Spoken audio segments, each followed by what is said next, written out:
Haiti has faced challenge after challenge. In 2010, a catastrophic earthquake struck the island. More than 220,000 people were killed and 1.3 million people were displaced, leaving a long-lasting mark on the country. 2010 was a natural disaster, and now this is a man-made disaster. And so in 2010, there were no roadblocks. We could move product to people that had great needs. Today, we're getting calls from people that are starving to death and people that we know, and we can't get food to them because the gangs are blocking the roads and they're not letting people through. The port, the main port where most of the food comes through in Port-au-Prince is controlled.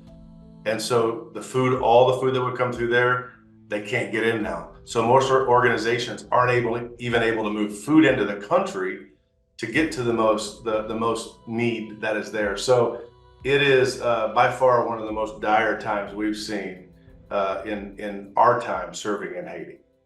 They have not been blessed with these obviously these disasters, right? And so it's one after the other. Everyone's focusing on the earthquake, and we're talking about lots of people killed, but also the full Port-au-Prince region all completely devastated. The thing is that after that, there's a number of tropical storms that happen. There's a food crisis, inflation of food prices. So all of them is every year or two we have a crisis in Haiti.